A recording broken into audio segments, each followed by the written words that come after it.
This channel does not promote any violent, harmful, or illegal activities. All content provided by this channel is meant for an educational purpose only.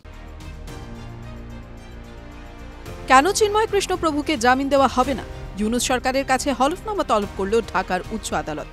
এদিন ঢাকা হাইকোর্টে প্রশ্নের মুখে পড়েন সরকার পক্ষের আইনজীবীরা। আগামী 2 সপ্তাহের মধ্যে সরকারকে জবাবদিহি করতে হবে বলে জানিয়ে দিলেন ঢাকা হাইকোর্টের ডিভিশন বেঞ্চ। ঠিক কী নির্দেশ হাইকোর্টের? গত 25 নভেম্বর থেকে গড়াদের পেছনে ঠাঁই হয়েছে চিন্ময় কৃষ্ণের। শরীরও ভেঙেছে আগের থেকে অনেকটা, কিন্তু তাতেও জামিন পাননি তিনি। বরং দিন প্রতিদিন আরও বেড়ে গিয়েছে মামলার জটিলতা। সম্প্রতি চট্টগ্রামে মহানগর দায়রা আদালতের ধাক্কা খেয়ে উচ্চ আদালতে চিন্ময় কৃষ্ণের জামিন চেয়ে দ্বারস্থ হন আইনজীবীরা। এদিন সেই মামলার ভিত্তিতেই ছিল শুনানি। চিন্ময় প্রভুর তরফে ছিলেন আইনজীবী অপূর্ব কুমার ভট্টাচার্য ও প্রবীণ রঞ্জন হালদার। অন্যদিকে সরকার পক্ষের তরফে ছিলেন অতিরিক্ত অ্যাটর্নি জেনারেল অনিক হক ও আরসাদুর রউফ।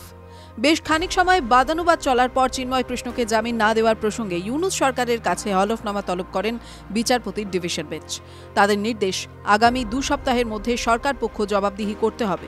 যেখানে সরকারের তরফে এখনও রাষ্ট্রদ্রোহ মামলা চিন্ময় কৃষ্ণের বিরুদ্ধে দায়ের করা হয়নি, সেখানে দাঁড়িয়ে কিভাবেই বা তাকে এতদিন বন্দী রাখা হয়েছে প্রশ্ন তুলছে ওয়াকিবহাল মহল। জানা যায়, চিন্ময় কৃষ্ণের বিরুদ্ধে সর্বপ্রথম রাষ্ট্র অবমাননা মামলা দায়ের করেন এক বিএনপি নেতা। পরবর্তীতে সেই দল থেকে বহিষ্কৃত করা হয় বলেও জানা যায়।